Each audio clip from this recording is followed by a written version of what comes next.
السلام عليكم ورحمة الله وبركاته يا جماعة الخير يا جماعة المسلمين انديت كرماتشو سلام نوي أنا أبو زبير እና ከዚህ በመቀጠል ላስተላልፍ የመጣሁት መልእክት ወሳኝ የሆነ መልእክት ነው። ወሳኝ የሆነው መልእክት ምንድነው?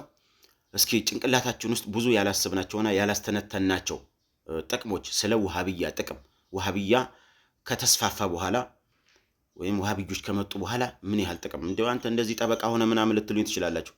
ጥቅማቸውን ነው እስልምና ላይ ያደረጉ ያሉት ጥቅም ያ ነው የሚታየኝ እንጂ እኔ ስለ ሆዴንም ሞላበት መንገድ አይደለም ፈልገው እኔ እስልምና ላይ አስተዋጽኦ አላቸው ወሃቢዮች በጣም በተለይ ኢትዮጵያ ውስጥ ባለው እስልምና ላይ እጅግ ከፍተኛ ሆነ አስተዋጽኦ አድርጓል።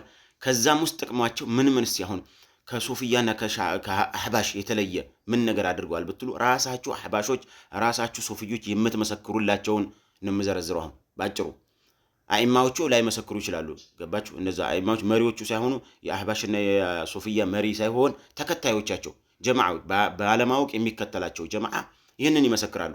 ሁሉም ጀማዓ የአህባሽ መስጊድ ሄዶ ወይም አህባሽ ጋር ሄዶ የሚቀላቀለው ያ የሚመሰክርላቸው አይመተል ሙዲልን እነዛን ተዋቸው። እነሱ አይመሰክሩ፣ ምክንያቱም ያው ጥቅማቸው ስለሚነካ ማለት ነው። እነዛን ከደገፉ ያው የነሱ ኃይል ይወድቃል ማለት ነው። እና ወሃቢያ ብዬ የምጠራው ደግሞ እንዲገባችሁ በሚገባችሁ ቋንቋ እንድንግባባ ብዬ ነው። ከዛ በተረፈ ወሃቢያ ደግሞ አልዋሃብ ነው፣ ኒስበቱን ኢለል ወሃብ ነው። ከአላህ ስሞች ውስጥ አንዱ ነው። ወደ አላህ ስም የሚጠጋ ነው። አልዋሃብ በሚለው የተመሰረተ ነው። ገባችሁ? ምንም የሚያስፈራው ነገር የለም። አህባሽ ሶፊያ የሚለው ግን ሱፍ ለባሽ ማለት ነው። ትርጉሙ ካወቃችሁት ሶፊያ ማለት ሻም ውስጥ ወይም ዲመሽቅ ውስጥ የሚገኙ የሱፍ ለባሽ ጀማዓዎች ማለት ነው፣ ዘናጮች ማለት ነው። ባጭሩ ሶፊያ ማለት ሱፍ ከሚለው ተይዞ የመጣው ነው የሚለው እንትኑ መረጃው። ከዛ በተረፈ ስለ ወሃቢያ ጥቅም ካላችሁኝ ወሃቢያ ምን ጠቅመዋል በኢትዮጵያ ውስጥ ከመጡ ወይም ከተስፋፉ በኋላ ካላችሁኝ ወሃቢያ አህለ ሱና ማለት ነው። አህለ ሱና ወልጀማዓ ምን ጥቅም አላቸው?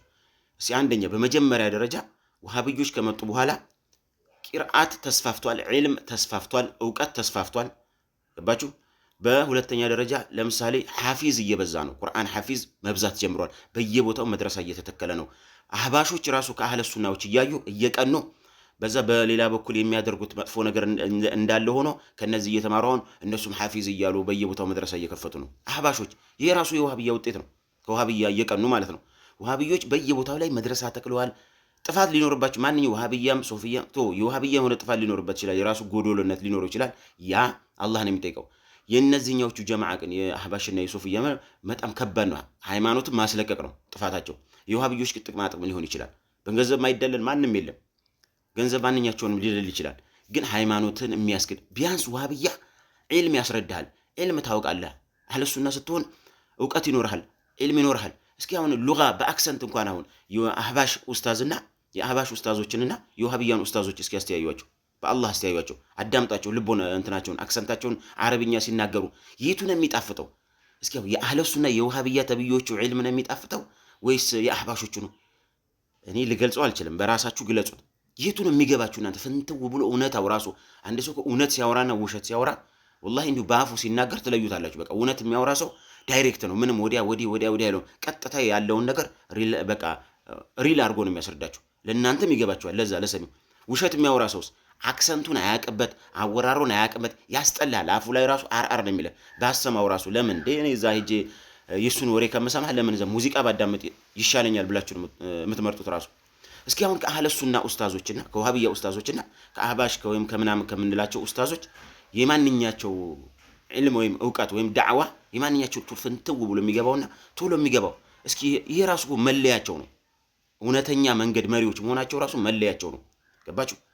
አቦ እነዛ እኮ አይጣፍጥም እኮ ራሱ ሲናገሩት ራሱ አላሁ ምናምን ነገር እያሉ እኮ ወላሂ እንዴት እና አክሰንታቸው ራሱ። ከዛ በተረፈ ረመዳን ሲሰገድ እኮ በፊትኛ ረመዳን ሲሰገድ እኮ ባጫጭር ሱራ በቁል ሁወላሁ አሐድና በሱረቱል ፈለቅ ምናምን ዝም ብሎ ጧጧ አደረገ ሄዶ ጫቱ ላይ ይዘፈዘፋል። ከዛ ዳሩ ሙሉ ወይ ደግሞ አዝካር እያለ ሌሊቱ ሙሉ ሲቀምና ሲጨፍር ያድራል።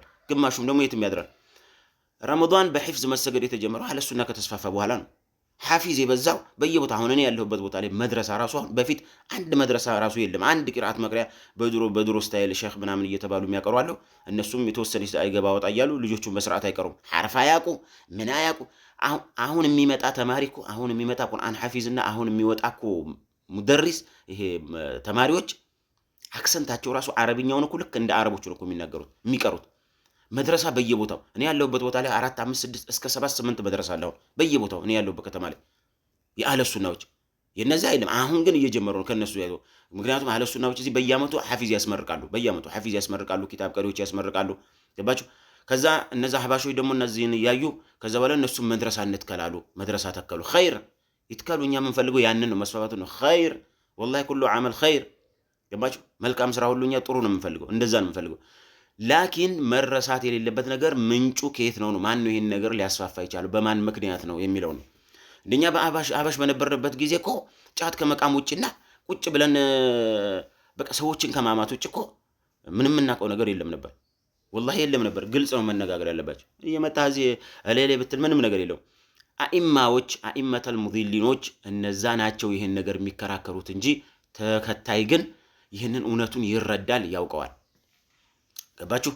አኢመተል ሙዲሊን እነዛ የራሳቸው ከኋላ የሚያስገብሩት ነገር ያው ባለፈው በሰራሁት ቪዲዮ ላይ የራሳቸው ጥቅም የሚቀርባቸው ስላለ ከዛ የአኢመተል ሙዲሊን ደግሞ ልጆች አሉ፣ ተተኪ ትውልድ ባይዘው ወልይነት በምትክ አይመጣም፣ በወራሽነት አይመጣም፣ በአያት በቅድመ አይመጣም።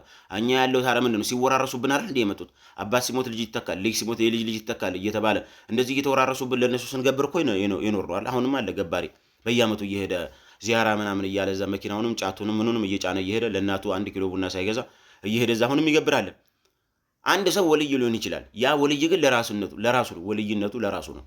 ገባችሁ? ወልይነት በውርስ አይመጣም።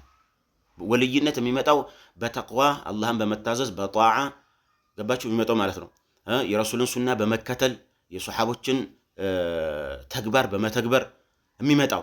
አባት ወልይ ሊሆን ይችላል። ለምሳሌ አባት ወልይ ነው፣ አላህን ይታዘዝ ነበረ፣ የነብዩን ሱና ይሰራ ነበረ፣ ታቢዖችን ይከተል ነበረ። ያ ወልይ ነው። ምክንያቱም ወልይ ብሎ ማለት አላህን የሚፈራ ሁሉ ወልይ ነው። የአላህን ትእዛዝ የሚያደርስ ሁሉ ወልይ ነው። ማንም ልዩነት የለው። ገባችሁ?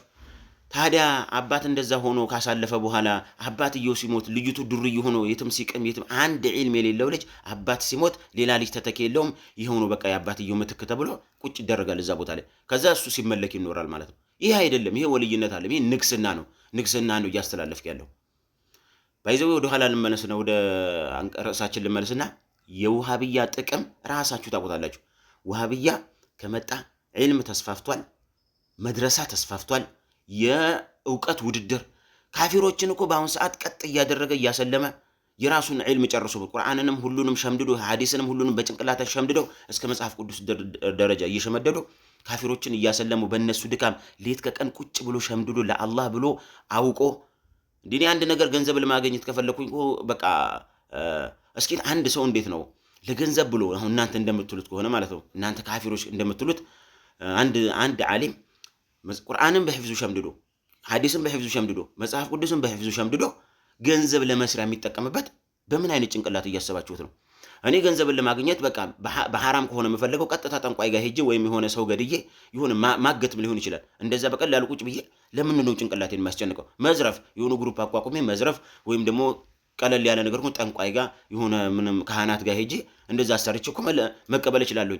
ነገር ግን ትላልቅ ኡስታዞች ራሳቸውን አድግመው ሌሊቱ ሙሉ ቁጭ ብለው ስንት የለፉበትን ዕውቀት ለሰዎች እያካፈሉ ካፊሮች ጋር እየተከራከሩ እናንተ አንድ ቀን እንኳን አይደለም የሰው መጽሐፍ ቅዱስ አይደለም የሰው ዕውቀት ለማወቅ የራሳችሁን ዕውቀት እንኳን በአግባቡ ሳታውቁ ማለት ነው በአግባቡ እንኳን አውቃችሁ የራሳችሁን ልጅ ራሳችሁን መመለስ ሳትችሉ ካላችሁበት ጎዳና እነዚህ ስንት ቀን ሌሊት ስንት ዓመት ሙሉ ፈይቶባቸው ጭንቅላታቸውን አይምሯቸውን አቃጥለው ሚሞሪያቸውን አጣበው ባመጡት ዕውቀት ላይ ከዛ ቁጭ ብለው ሰዎችን በሚያሰልሙ ሰዓት እነዛ እኮ አልሰለሙም፣ ለገንዘብ ብለው ነው እንደዚህ ያደረጉት ሰዎችን።